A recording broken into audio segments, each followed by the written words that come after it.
Welcome to EquiStars. On today's show, we're going to meet a young jockey who is the leading rider at Calder Racecourse. The highlight of his career came in last year's Breeders' Cup, where he won a $1 million race. Most team sports have referees, and polo is no different. Polo is a fast-paced game where riders try to hit a little ball with a long stick. We're going to meet a polo umpire, and he can teach us the rules of polo. We're also going to meet Candace King. She competes at the Grand Prix level in show jumping. Caring for a horse's feet is very important in any sport. We're going to meet Ray Amato, and he takes care of some very expensive feet.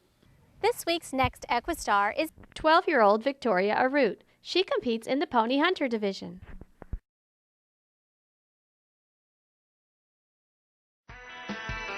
When you hear the name Elvis, the first thing that comes to mind is obvious. Elvis Presley? That's good guitar. That's good. In the jockey colony, this Elvis is gaining his one-name recognition. I here is everybody Elvis Presley. No, Elvis Trujillo. They say, oh, okay, you play guitar? Me tell no. That's Trujillo, Elvis Trujillo. Calder Racecourse is famous for springboarding jockeys to national exposure, and Elvis Trujillo is the latest to add to this list. The 24-year-old graduated from the Lafitte Pincay Jr. Jockey School in his native Panama in 2000. He went on to win 35 races and 50 more in Mexico. The next year, he won his first mount in the United States at Hollywood Park in California. He then made his way to South Florida in 2004. Every year, I'm trying. I'm more experienced, more fun.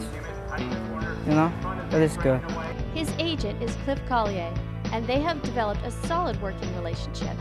Elvis's main business is to win races in the afternoon, but it is the dedication and good work ethics in the morning workouts at the barn that have earned the respect of his peers and clients.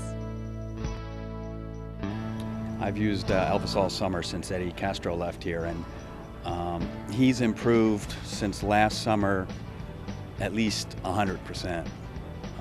I'm very impressed with his maturity, and his hands are as good as any. Your heart is together the horse, you know? And they're off in this smile sprint, and they came out to a perfect line.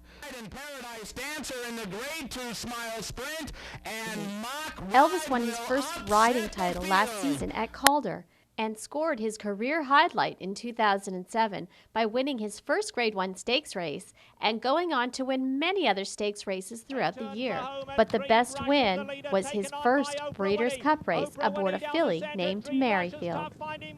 On the inside, down the center, now here comes Miraculous Miss with a late run. Miraculous Miss through on the inside, and Merrifield, Miraculous Miss, Merrifield's gonna get up. Merrifield, Miraculous Miss, that one's close. Miss Macy Sue finishes up third, and Baroness Thatcher came from far back to get fourth. Considered the Super Bowl of racing, a Breeders' Cup race is one that all jockeys want to win. Congratulations on a Breeders' Cup winner, and Elvis is in the house. Thank you. Elvis. You're a life changer, Elvis. To win with your first opportunity is a testament to the talent and spirit of this Elvis. Sometimes it's a little hard. The 4-star is a little hard. But you have a heart, you have a dream. You don't have a dream, you don't have a life. You keep going every day. The people tell no, you tell yes. The people tell no, you tell yes. Every day you're gonna come on the bed and pray every day. Save my life and my friends. But you keep going. You have a dream, you have a life.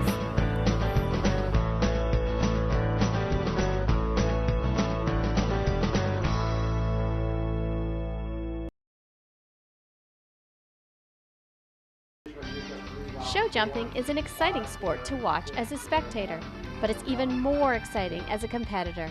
The elite of the sport is the Grand Prix level, and this consists of the best horses and riders in the country. Candace King is among the elite, and she has had her share of success. One of my highlights was winning the Queen Elizabeth Cup in Hickstead, England. I was the first American to win it in 30 years, so that was quite exciting for me. Always competing for the U.S. team. That's always going to the Super League and being successful over there has been super. Her love for horses comes honestly. My parents had cutting horses, but I was too little to compete, so I was bored with just the showmanship with the quarter horses, so I ended up wanting to jump. And my parents had a friend that was a trainer, and so we took my quarter horse and started jumping her. She didn't really love it, but she did it for me. And I think I was about 6 or 7 then, and I've been show jumping ever since. She has made horses a career and couldn't be happier. It always was a job. I always had to make things work, so my parents always were supportive, but financially we always had to try and do things to make it affordable for us. So ever since I was a little girl, I've always worked to do it, and I've always loved it. And one thing led to another. I was a working student as a junior rider. I wanted to come east, and so when I was 15, my parents allowed me to come east for my last couple of junior years, and that then turned into a job, and I haven't looked back since. She has the support of her family and puts in a great deal of effort to make everyone happy. It's always difficult. We consider ourselves traveling gypsies, but our home is here in Wellington, Florida. What ended up happening is my husband brings my daughter down in August when school starts, and I stay up north, and then I commute, or they commute. We try and every weekend or other weekend come down or go up for a few days. So that's how we try and do the family life. And then for season, we're usually here from November till the beginning of May. Then we go to Kentucky and we head north. Sometimes I've gone to Europe, sometimes I've gone to the Midwest. It kind of depends on the group of horses and what level the riders and the horses are at to dictate where we're going to go for the summer. She rides horses for clients and is hired for her skill and ability to develop horses into champions. I have a couple of customers that I teach and train. I do 1 or 2 clinics a year. I do enjoy teaching. It's one of the things I think it's very gratifying. At the Wellington Horse Show this winter, she was instrumental in providing a young horse a win in his first ever Grand Prix level competition. Very next horse, Candace King and Rupert entry number 330.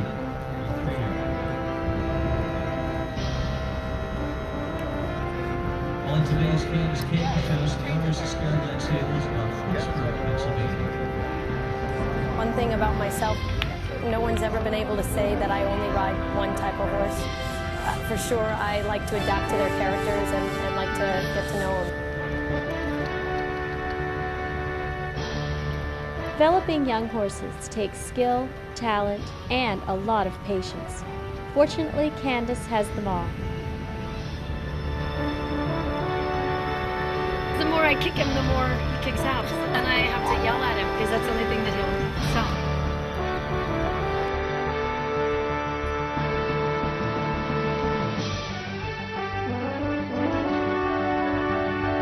It's always very gratifying, you know, when you have a horse like that, and it's nice with Amanda Gumberg, his owner and rider.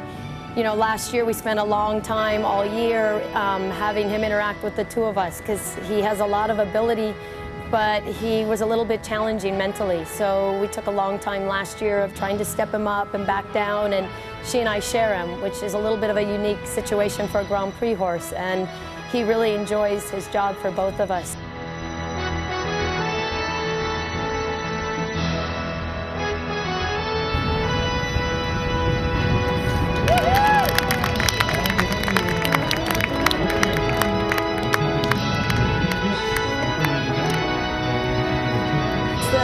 The competitive side of me that wants to go out there and win, but it's also every morning coming and seeing my horses and working with them and watching them progress and be successful, and that's the part I'm most passionate about, is the horses. Stay tuned for our exclusive interview with Ray Amato, one of the best blacksmiths in the business.